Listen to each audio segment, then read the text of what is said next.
హంద్రీనీవా కాలువ లైనింగ్ పనులపై YCP TDP నేతల పోటాపోటీ యాత్రలతో ఉమ్మడి అనంతపురం జిల్లాలో మరోసారి రాజకీయ వేడి కనిపిస్తోంది. లైనింగ్ పనుల్లో భారీ అక్రమాలు జరిగాయని వైసీపీ నేతలు ఆరోపిస్తూ ఉంటే అక్రమాలు జరిగుంటే నిరూపించాలని టీడీపీ నేతలు సవాల్ చేస్తున్నారు. హంద్రీనీవా కాలువ ద్వారా చెరువులకు నీళ్లు ఎలా ఇచ్చామో చూడాలంటున్న టీడీపీ ఎమ్మెల్యేలతో మా ప్రతినిధి శ్రీనివాస్ ఫేస్ టు ఫేస్ ఇప్పుడు చూద్దాం.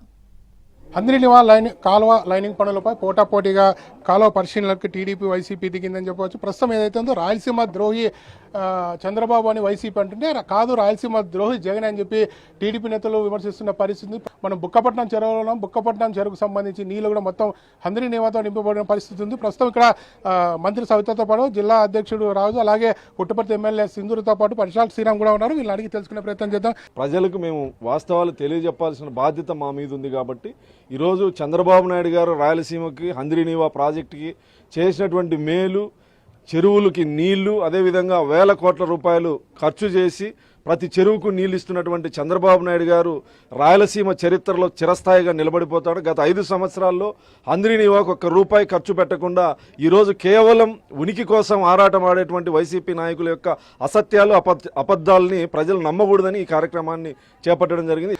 మంత్రి కూడా బుక్కపట్నం చెరువు పరిశీలిస్తున్న పరిస్థితి. మీరు చెప్పండి. ప్రజలందరికీ నమస్కారం అండి. ప్రజలందరికీ తెలుసు అన్న నందమూరి తారక రామారావు గారు ఈ రాయలసీమ రాళ్లసీమగా మారిపోతుంది, రతనాల సీమగా మార్చాలని ఆ రోజు తెలుగు గంగ కావచ్చు, హంద్రీనీవా కావచ్చు, సాగునీటి ప్రాజెక్టులు మొదలు పెడితే మరి దాన్ని పూర్తి చేసిన వ్యక్తి అపర భగీరథుడు చంద్రబాబు నాయుడు. కానీ రాయలసీమ ప్రజలందరికీ తెలిసిన విషయం ఇది.